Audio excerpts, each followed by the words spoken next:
ছি, এটা এত কালো কেন? কালো কেন মানে এটা তো কালোই হয়, তুমি জানো না? ওয়াক, এটা দেখতে কত বিশ্রী। এটা মানুষ কি করে মুখে নেয়? এটা দেখতে এরকম কালো আর মোটা হলেও এটা মুখে নিলে অনেক ভালো লাগে। তুমি সেটা জানো না নাকি কখনো এসব মুখে নিয়ে দেখোনি? ছি, এসব কেউ মুখে নেয় নাকি? আমি এসব কখনো মুখে নিতে পারবো না। তুমি এগুলো কি বলতেছো? এগুলো কি মুখে নেওয়া সম্ভব? দেখেই কেমন গা গুলাচ্ছে। তাহলে মুখে নিলে কি একটা অবস্থা হবে? আরে বাবা, দেখতে এতটা কালো হলেও এটা মুখে নিলে অনেক ভালো লাগবে। একটাবার মুখে নিয়েই দেখো। এটা তো তোমার জন্যই আমি রেখেছি। আর তুমি কি না এমন করে বলতেছো? তোমাকে কে বলেছিল এই বাজে জিনিসটা রাখতে? তোমার না এগুলো দেখতে আর মুখে নিতে ভালো লাগে, তাহলে এমন করে বলতেছো কেন? দেখো, একটাবার মুখে দিয়ে দেখো, দেখতে বিশ্রী হলেও অনেক মজা লাগবে। সবাই এটা কত মজা করে মুখে নেয়, আর দেখতে খারাপ বলে তুমি মুখে নিতে পারবে না? তুমি বুঝতে পারতেছো না কেন? এটা দেখলেই তো আমার গা গুলিয়ে উঠছে। যদি মুখে নেই তাহলে তো বমি করে দিব। তখন কিন্তু আমাকে বকা দিতে পারবে না। প্লিজ জোর করো না সোনা। এইটা আমি মুখে নিতে পারবো না। আমার দ্বারা এমনটা সম্ভব না। ঠিক তো? পরে যদি বলো আর কখনো এনে দিব না, সেটা কি ভালো হবে বলো? তোমাকে আমি এগুলো আনতে বলেছিলাম, তাই বলে এরকম কালো আর এই মোটা জিনিসটা আনতে বলেছি? তোমাকে বলেছি সুন্দর ফ্লেভারগুলো আনতে, অনেক সুইট আর কিউট ফ্লেভারগুলো আনতে। আর তুমি কি একটা বাজে ফ্লেভারের জিনিস আনছো? এদিকে কখনো মুখে নেওয়া যায় নাকি? নীলাদ্রি এরকম কথা শুনে আপনারা কি মনে করছেন? আরে ভাই, উল্টোপাল্টা কিছু ভাববেন না। ওরা যেটার কথা বলছে সেটা আর কিচ্ছু নয়, কালো কালারের আর একটু বড় টাইপের চকলেট ফ্লেভারের চকোবার আইসক্রিম। এমন কিছুর জন্য আপনারা হয়তো উল্টোপাল্টা ভাবতে পারেন, কিন্তু উল্টোপাল্টা ভাবার কোনো অবকাশ নেই। বুঝতেই পারছেন, স্বামী স্ত্রীর মাঝে এমনটা হলেই বা কি। তার উপর ওরা যেটা বলছে সেটা স্বাভাবিক। আসলে নীলাদ্রি একদম আইসক্রিম পাগলি একটা মেয়ে। নীলাদ্রি এত বেশি আইসক্রিম খেতে ভালোবাসে, যার জন্য যে কোনো সময় আকাশের কাছে আবদার করে বসে। আকাশ অফিস থেকে প্রতিদিন ফেরার সময় বলে, কখনো মাঝরাতে ঘুম ভেঙে গেলে বলে। আর আকাশ বাসাতে থাকলে তো কথাই নেই।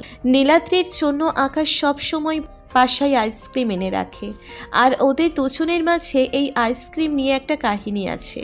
আর আইসক্রিমের কারণেই দুজনের প্রথম দেখা হয়েছিল। তারপর ঝগড়া থেকে ওদের ভালোবাসা, আর তারপর ভালোবাসা থেকে একটা সময় ওরা কাছে এসেছিল। আর দুই পরিবারের সম্মতিতে এখন বিয়েটা হয়েছে। আপনারা তো ভাবতেই পারেন আইসক্রিম নিয়ে কিভাবে রিলেশন হতে পারে, তাই না? তাহলে শুনুন। আকাশ একদিন খুব তাড়াহুড়োই ছিল, কারণ সেদিন আড্ডায় বন্ধুদের সাথে বাজিতে হেরে ওদের আইসক্রিম খাওয়াবে বলে আইসক্রিম পার্লারের দিকে যাচ্ছিল। আকাশ আইসক্রিম পার্লারের ভেতরে যাচ্ছিল, ঠিক তখনই পার্লার থেকে একটা মেয়ে বের হয়েছিল। আর তাড়াহুড়ো থাকার কারণে তখন হুটহাট করে আকাশের মেয়েটার সাথে ধাক্কা লাগে। সাথে সাথে মেয়েটার হাতে যতগুলো কোন আইসক্রিম ছিল সেগুলো পড়ে যায়। সাথে সাথে মেয়েটা মুখ বাঁকিয়ে কান্না করে দেয়। আকাশ তখন বলতে শুরু করে, সরি সরি, আমি দেখতে পাইনি। আসলে আমি একটু তাড়াতে ছিলাম, বুঝতে পারিনি যে আপনার সাথে ধাক্কা লেগে যাবে। পচা ছেলে, বাজে ছেলে একটা। আমার সব আইসক্রিমগুলো ফেলে দিয়ে এখন সরি বলা হচ্ছে? আমি তোমাকে ধাক্কা মেরে ফেলে দিই, তারপরে সরি বলে দিই, তাহলে ঠিক হবে? হ্যাঁ? আরে বাবা, আপনি এত রাগ দেখাচ্ছেন কেন? আইসক্রিম পড়ে গেছে, তাতে কি হয়েছে? আবার আইসক্রিম নেওয়া যাবে। আর আমি তো একটু তাড়াহুড়োই ছিলাম। আচ্ছা, আপনার যতগুলো আইসক্রিম নষ্ট হয়ে গেছে আমি ততগুলোই আপনাকে নিয়ে দিয়ে দিব। হ্যাঁ, তা তো দিবেই। বড়লোকের ছেলে আসছে টাকা দেখাতে। তোমাকে বলছি আমার আইসক্রিম এনে দাও, আর তুমি এত তাড়াহুড়ো দেখাচ্ছ কেন? মেয়ে দেখলে তাড়াহুড়ো করতে শুরু করো, তাই না? আমি খুব ভালো করেই জানি তুমি ইচ্ছে করে এটা করছো। আরে বাবা, আপনি এত কথা ঘোরাচ্ছেন কেন? আপনি দেখতে যতটা কিউট, আপনার রাগ কিন্তু তার থেকে বেশি। একদম উল্টাপাল্টা কথা বলবে না। একে তো অন্যায় করেছে, তার উপর আবার আমার উপর এরকম চান্স মারার চেষ্টা করছেন। আমি আবার আপনার উপর চান্স মারার চেষ্টা করতে যাব কেন? আপনি নিজেকে যতটা বিশ্ব সুন্দরী মনে করছেন ততটা নন। দেখেন, আপনার আইসক্রিমগুলো পড়ে গেছে, তার জন্য সরি বলেছি। আর আপনি যদি বলেন তো আমি আপনার সবগুলো আইসক্রিম এনে দেব। তারপরও কান্নাকাটি করবেন না। টাকার গরম দেখাচ্ছ? এরকম টাকা আমি রাস্তাঘাটে ছুঁড়ে ফেলে দেই। দেখো, তোমাকে এসব করতে হবে না। কিন্তু ভেতরে যে লাইন পড়েছে, এতগুলো লাইন দিয়ে আমি দাঁড়িয়ে থেকে আইসক্রিমগুলো আনলাম আর তুমি সেগুলো ফেলে দিলে। এখন এগুলো পেতে সময় লাগবে কত তুমি জানো? ওকে ওকে, আপনি এত রাগ অভিমান করবেন না। আমিও আইসক্রিম আনতে যাচ্ছি। আপনি প্লিজ এখানে একটু দাঁড়ান। না না, কোথাও গিয়ে বসেন, আমি আপনার সবগুলো আইসক্রিম এনে দিচ্ছি। তাও প্লিজ এরকম কান্না করবেন না। নীলাদ্রি বাচ্চাদের মতো কান্না করতে লাগলো। তখন আকাশ ওর একটা হাত ধরে টেনে নিয়ে গিয়ে ওকে একটা জায়গায় বসিয়ে দিয়ে তারপর একটা ধমক দিয়ে ভেতরে চলে গেল। তো আধা ঘন্টা লেট করে তারপর বের হতেই নীলাদ্রি খেয়াল করলো আকাশের অবস্থা কাহিল, কারণ ও অনেকগুলো আইসক্রিম নিয়ে বের হয়েছে, যেটা দেখে নীলাদ্রির খুব হাসি পাচ্ছিল। আকাশ এসে ওর সামনে এক গাদা আইসক্রিম রেখে হাঁপাতে হাঁপাতে বলে, নিন, আপনার আইসক্রিমগুলো নিন, দেখেন এখন ঠিক আছে কি না। অনেক সময় লাগিয়ে দিলাম, আসলে ভেতরে অনেক ভিড় না হলে এরকমটা হতো না। প্লিজ আর রাগ করে থাকবেন না। আমি চাই না এরকম একটা কিউট মেয়ে আমার উপর রাগ অভিমান করে থাকুক। প্লিজ কান্না করবেন না। আমি প্রথমে ভেবেছিলাম আপনি খুব রাগী আর বাজে একটা ছেলে হবেন, যার জন্য ইচ্ছে করে আমার সবটা ধাক্কা মেরে ফেলে দিয়েছেন। কিন্তু বুঝতে পারছি যে আপনি ইচ্ছে করে ফেলেননি। আচ্ছা, ধন্যবাদ আপনাকে। নীলাদ্রি চলে যেতে গেলে আকাশ ওর দিকে কিছুক্ষণ তাকিয়েছিল। তারপর হুটহাট করে নীলাদ্রি ফিরে এসে আকাশের নম্বরটা চাইছিল। তখনই আকাশ অবাক হয়ে বলেছিল, কেন নম্বর কেন? আর যেখানে ছেলেরা মেয়েদের নাম্বার চাইলে সেখানে উল্টাপাল্টা ভাবে, সেখানে আপনি আমার নম্বর চাইছেন? আমার নাম্বার নিলে তারপর যদি আমি আপনার সাথে প্রেম করতে চাই তখন কি হবে বলেন তো? করতে চাইলে করবেন। আপনি কি দেখতে শুনতে খারাপ নাকি? আর আমি যতটুকু সময় আপনার সাথে ছিলাম, আপনি কোনো বাজে নজরে আমার দিকে তাকাননি, সেটা আমি বুঝতে পেরেছি। এখন নাম্বারটা দিন। আকাশ সেদিন নম্বরটা দিয়ে চলে এসেছিল। এই বিষয়টা ওদের বন্ধুদের বললে ওর বন্ধুরা বলছিল নীলাদ্রির সাথে খুব শীঘ্রই আকাশের রিলেশন হবে। তারপর সেটাই হয়েছিল। একটা সপ্তাহ ওরা টানা কথা বলতেছিল, কারণ নীলাদ্রি বারবার আকাশকে ফোন দিত। আকাশের সেদিনের ওরকম রিকোয়েস্ট করে বলা কথাগুলো নীলাদ্রি ভালো লাগতো, তাই কল করত। ওই ঘটনার 15 দিন পার হতে না হতেই ওরা মিট করেছিল। তারপর আকাশ হুটহাট করেই নীলাদ্রিকে প্রপোজ করে দেয়। এমন কিছুর জন্য নীলাদ্রি মোটেও প্রস্তুত ছিল না, তারপরও কিছু বলছিল না। সেদিন বাসায় চলে গেছিল। আকাশ ভেবেছিল নীলাদ্রি আর ওর সাথে কথা বলবে না, কিন্তু নীলাদ্রি কয়েকটা দিনে ওর প্রতি অনেকটা দুর্বল হয়ে গেছিল। আর একটা অভ্যেস হয়ে গেছিল আকাশ ওর। নীলাদ্রি আগে কখনো কোনো ছেলের সাথে এত বেশি কথা বলেনি। আকাশ ওকে বারবার জিজ্ঞেস করতেছিল ভালোবাসে কিনা, কিন্তু নীলাদ্রি লজ্জার কারণে বলতে পারতেছিল না। তাই আকাশ ভেবেছিল ওর হয়তো আর রিলেশনটা হলো না, তাই ওর সাথে তেমন কথা বলতো না। কিন্তু একটা মাস যেতে না যেতেই নীলাদ্রিও যখন বুঝতে পারলো আকাশ অনেক কষ্ট পাচ্ছে কিংবা ওর উপর কোনো বিষয় নিয়ে রাগ করে আছে, তখন নীলাদ্রি ওকে জিজ্ঞেস করেছিল, এই তুমি আমাকে ইগনোর করো কি জন্য? আমি কোনো অন্যায় করেছি বলো? ইগনোর না করে কি লাভ বলো? আমি তো তোমাকে ভালোবাসি, তোমার মায়ায় আটকে গেছি। তার উপর যদি এখন ইগনোর না করি তাহলে দেখা যাবে তোমার প্রতি আমার মায়াটা কাটবে না। আর তুমি আমার সাথে এত বেশি কথা বলতে চাও, যার জন্য মনে হয় তুমি আমার গার্লফ্রেন্ড। এসব ভাবলে তো আমি নিজেকে কখনো আটকে রাখতে পারবো না, তাই তোমার থেকে দূরে থাকার চেষ্টা করি। আর আমি জানি তুমি আমাকে কখনো ভালোবাসবে না, কারণ তোমার মতো একটা কিউট মেয়ের ভালোবাসাটা আমার জন্য পাওয়া কখনো পসিবল না। তাই আমি তোমার থেকে দূরে সরে থাকতে চাই। এতে তুমি যা ভাবার ভাবতে পারো। আচ্ছা, আমি একটা কথা বলতে চাই, তুমি কি একটু শুনবে? আমি তোমার সব কথা শুনি দেখেই তোমার ফোনটা কানে নিয়ে বসে থাকি। এখন বলো তুমি কি বলতে চাও। আসলে লজ্জায় বলতে পারতেছিলাম না। আমিও না তোমাকে মনে হয় ভালোবেসে ফেলেছি, যার জন্য তোমাকে অনেক বেশি মিস করি। যখন তুমি আমাকে ইগনোর করো তখন খুব কষ্ট হয়। তাই প্লিজ তুমি আর আমাকে ইগনোর করো না, তোমার ইগনোর আমি নিতে পারি না। সত্যি তো? আবার ভুলে যাবে না তো? আবার বলবে না তো তুমি আমার মুড অফ দেখে এরকমটা বলেছিলে? তাহলে কিন্তু আমি খুব বেশি কষ্ট পাবো আর তোমার থেকে অনেক দূরে হয়ে যাব। এই না, এমনটা কখনো হবে না। তুমি প্লিজ এমন কিছু বলো না, আমার খুব খারাপ লাগে, খুব কষ্ট হয়। ওই দিন থেকে ওদের রিলেশন চলছে। নীলাদ্রি প্রত্যেক দিন আকাশের সাথে দেখা করত, আর আকাশও ওকে খুশি রাখার জন্য এক গাদা আইসক্রিম এনে ওর সাথে দেখা করত। আর বিয়েটাও খুব শীঘ্রই হয়ে যায়, কারণ নীলাদ্রির বাসা থেকে জানতে পেরে যায় একটা ছেলের সাথে ওর রিলেশন আছে।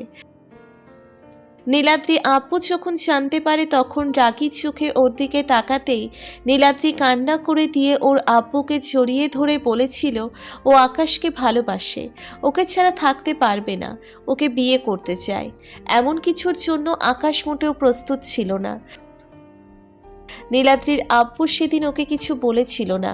রাত্রে নীলাদ্রি আকাশকে বলে দেয়, বাবু, আমি তো আব্বুর কাছে বলে দিয়েছি সবটা, আর আব্বু বুঝতে পেরে গিয়েছিলাম আমি তোমার সাথে রিলেশনে আছি, তাই আব্বু ধমক দিতেই আমি না ভয় পেয়ে সবটা বলে দিয়েছি। কি বলেছে তোমার আব্বু? এখন অবধি কিছু বলেনি, কিন্তু রাগে চোখে তাকিয়েছিল। আমি কি করব বুঝতে পারছি না। আব্বু যদি আমার বিয়েটা অন্য কোথাও দেওয়ার চেষ্টা করে তাহলে আমি কি করব? তুমি আমাকে যতটা ভালোবাসো, যতগুলো আইসক্রিম এনে দাও, অন্য কেউ কি দিবে তেমন বলো? এত বেশি কেউ ভালোবাসবে আমাকে? নীলাদ্রির কথা শুনে আকাশ সেদিন টেনশনের মধ্যেও হেসে ফেলেছিল। এই মেয়েটার আইসক্রিমটা এত বেশি পছন্দ করে যার জন্য আকাশ না হেসে পারেনি, কারণ এত টেনশনের মধ্যেও আইসক্রিমের নামটা মুখ থেকে যায়নি। নীলাদ্রি আকাশকে যদি ভালোবেসে 100%, তো আইসক্রিমকে 200% ভালোবাসে। তাই আকাশ সেদিন বলেছিল, আচ্ছা পাগলি, তুমি কান্না করো না আর ভয় পেও না। আমি কালকে তোমার বাসায় আব্বু আম্মুকে নিয়ে আসতেছি, তুমি টেনশন করিও না। খুব শীঘ্রই আমাদের বিয়ে হবে, আর তুমি আমার বুকে মাথা রাখতে পারবে। তুমি যেটা চেয়েছিলে সেটাই হবে। নীলাদ্রির সাথে কথা বলা শেষ করে আকাশ আব্বু আম্মুকে ডেকে এক জায়গায় বসিয়ে তারপর আব্বুকে জড়িয়ে ধরে কান্না করার অভিনয় করে বলেছিল ও একটা মেয়েকে ভালোবাসে, আর মেয়েটার বাসা থেকে বিয়ে দেওয়ার চেষ্টা করছে। আব্বু আম্মু কিছু বলছিল না দেখে আকাশ অনেক বেশি কান্না করে। আকাশ শেষ পর্যায়ে আব্বুকে বোঝাতে না পেরে ওনার পা জড়িয়ে ধরে কান্না করে বলেছিল মেয়েটাকে প্রচণ্ড পরিমাণে ভালোবাসে।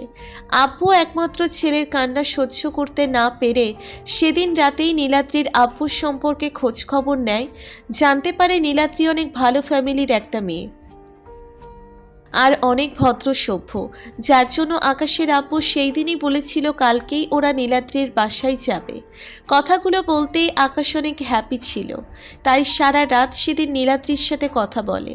পরদিন সকালে ওদের বিয়েটা ঠিক হয়, আর 1 সপ্তাহ পরে ওদের বিয়েটা হয়ে যায়। বিয়ের পর থেকে দুজন অনেক হ্যাপি আছে। নীলাদ্রি বাচ্চার স্বভাবের হলেও আকাশকে অনেক বেশি ভালোবাসে। বিয়ের পর থেকেই আকাশ বাইরে গেলে নীলাদ্রি ওকে বলে আইসক্রিম আনতে, আর আকাশ ওর কথা ফেলতে পারে না। আর আজকে অফিস থেকে ফেরার সময় আকাশ ঠিক তেমনিভাবেই নীলাদ্রির জন্য এক গাদা আইসক্রিম নিয়ে ফেরে, আর আজকের সবগুলো চকোবার আইসক্রিম ছিল। তারপর যখন হঠাৎ করে নীলাদ্রি একটা চকোলেট ফ্লেভারের আইসক্রিম ছিনল, দেখতে পায় আইসক্রিমটা কালো, যেটা দেখে নীলাদ্রি এমন কথা বলল। তো নীলাদ্রি চকোবার আইসক্রিম খাচ্ছিল না বলে আকাশ একটু খেয়ে বলতে লাগলো, তোমাকে বললাম তুমি খেলে না তো। ইস কি মজা এই চকবার আইসক্রিমটা। সত্যি তো? আবার বমি হয়ে যাবে না তো এটা মুখে নিলে? আচ্ছা তোমার খেতে হবে না, আমি পুরোটা শেষ করি, তারপর পরে আফসোস করবে না, বলবে না যে আমি তোমাকে এই আইসক্রিমটা দেইনি। আচ্ছা দাও, আমি একটু খেয়ে দেখি। আকাশ আইসক্রিমটা এগিয়ে দিতেই নীলাদ্রি একবার মুখে নিল, আর চোখ মুখ কেমন বন্ধ করে নিল। ওর এত বেশি ভালো লাগলো যার জন্য নীলাদ্রি 2 মিনিটে আইসক্রিমটা শেষ করে ফেলল। তারপর আকাশ ওর মুখের দিকে হাসি মুচকি মুচকি হাসতে লাগলো। নীলাদ্রি চোখ জোড়া খুলে দেখলো আকাশ হাসছে, তখনও বলতে লাগলো, কি হলো, তুমি এমন করে হাসতেছো কেন? তোমার মুখের অবস্থা দেখে। তোমার মুখটা এত কিউট লাগতেছে দেখতে, যেটা বলে বোঝাতে পারবো না পাগলি বউ। কি হয়েছে আমার মুখে? পুরো মুখে আইসক্রিম দিয়ে লেপ্টে আছে, দেখতে একদম বাচ্চাদের মতো লাগছে। আমি বুঝতেই পারি না যে কিনা 2 দিন পরে বাচ্চার আম্মু হবে, তার মুখের কিনা এই অবস্থা। এই ফাজিল পোলা, একদম এমন করে বলবে না। তুমি জানো না এসব বললে আমার লজ্জা লাগে, এরপরেও এমন করে বলো কেন? ওকে বাবা, বলবো না। এখন তাকাও আমার দিকে। আমার না খুব বেশি আইসক্রিম খেতে ইচ্ছে করছে। খেতে ইচ্ছে করছে তো খাও, আমি কি বারণ করেছি নাকি? কিন্তু এইগুলো না, তোমার ওই ঠোঁটে লেগে থাকা আইসক্রিমটা খেতে ইচ্ছে করছে। ওইটা খেতে বেশি মজা লাগবে, তাই আমি চাই ওই ঠোঁটের আইসক্রিমটা খেতে। ইস ফাজিল পোলার ঢং দেখো, একদম এরকম লুচুগিরি করবে না। আমি তোমাকে ভালো করেই চিনি, একদম এসব উল্টোপাল্টা কথা বলবে না। তুমি সব সময় দুষ্টুমি করতে শুরু করো। এখন যদি তোমাকে আমার ঠোঁটের আইসক্রিমগুলো খেতে দেই, তাহলে কিস করতে শুরু করবে তুমি। তোমার কি মনে হয় আমি কিস করার জন্য এই কথাগুলো বলছি? না, শুধু তোমার আইসক্রিমগুলো খাওয়ার জন্য। তাহলে ভুল ধারণা। আমি তো কিস করতে চাইছি, তাহলে তুমি কেন দিবে না জান? আচ্ছা ঠিক আছে খাও, তারপরও রাগ দেখিও না প্লিজ। কথাগুলো বলেই নীলাদ্রি চোখ জোড়া বন্ধ করে নিল। নীলাদ্রি জানে ওকে এখন লজ্জায় ফেলার জন্য ওর আকাশ ড্যাব ড্যাব করে তাকিয়ে থাকবে। নীলাদ্রির আইসক্রিম মাখা লোভ থাকবে ঠোঁট জোড়া দেখে আকাশ লোভ সামলাতে পারল না। ওর ঠোঁট আশপাশ থেকে চকলেট আইসক্রিমটা চেটে খেতে লাগলো। তারপর একটা সময় দেখলো পাগলিটার ঠোঁটছোড়া কাঁপছিল, তাই আকাশ আর দেরি না করে ওর ঠোঁটছোড়া দখলে নিয়ে নিল। নীলাদ্রিও আকাশের কলারটা আঁকড়ে ধরে রেসপন্স করতে লাগলো, তো ভালো থাক ভালোবাসা।